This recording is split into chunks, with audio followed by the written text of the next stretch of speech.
Hello everyone, how are you? I'm going to talk about checkpoint 1 for 4th grade.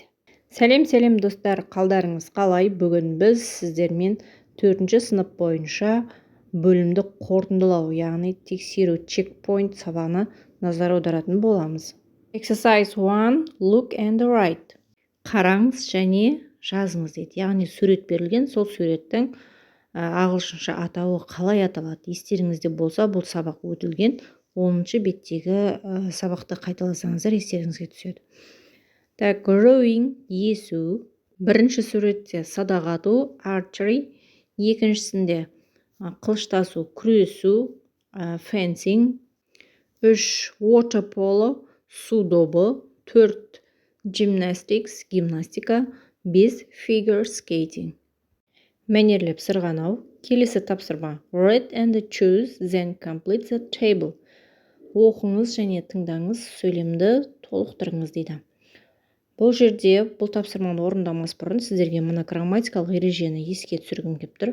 Present simple tense, яғни present simple күнделікті қайталанатын іс-әрекетті айтқан кезде қолданамыз. Екіншісі фактіні айтқанда қолданамыз. Тапсырмаға назар аударсақ, тапсырмада етістікке қандай жағдайда S жұрнағы жалғанады, қандай жағдайда S жұрнағы жалғанбайды. Соны ажырату қажет екен. Біріншісінде сәуле plays болады, өйткені үшінші жақта тұр.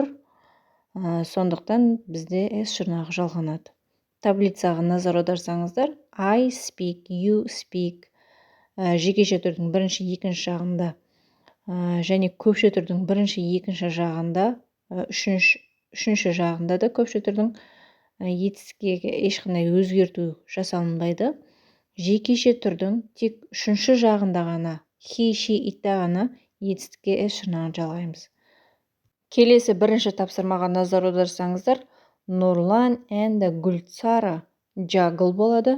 Өйткені екі адам, яғни көпше түрде тұр. On Sundays. Екінші сөйлем көркем, үшінші жақта тұр. Goes bowling on Saturday. Сәуле has болады. Сонда сәуле has a sack race on Sundays. Төртінші сөйлем Нұрлан plays болады. Жекеше түрде үшінші жақ. Hopscotch on Saturdays. Көркем does a jigsaw puzzle on Sundays. Next task, read and complete.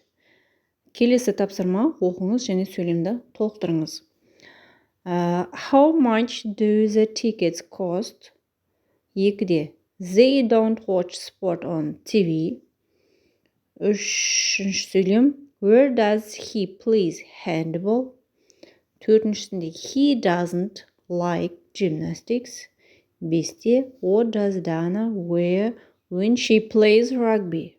The next task, read and underline. Оқыңыз және сөйлемнің қайсысы дұрыс қарамен жазылған сөздерін. Соның астын сызу керек. Бірінші сөйлем Қайрат runs very quickly болады. Себебі бұл жерде істеуге байланысты сұрақ берілген. Quickly, яғни Қайрат runs very quickly. Қайрат қалай жүгірді? Қайрат өте жылдам жүгірді. Яғни quickly бұл жерде уже етістікті сипаттап тұр. Мынау runs деген сөзді соған ықпал жасап тұр.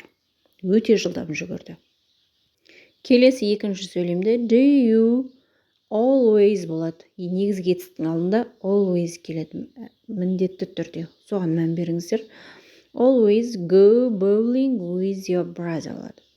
Do you play chess very well? Сәуле skates beautifully. I sometimes болады. Негізгі етістіктің алдында watch figure skating on TV. Назар қойып тыңдағандарыңызға көп рахмет. Каналға тіркеліп, подписаться батырмасын басып қойыңыз. See you next time.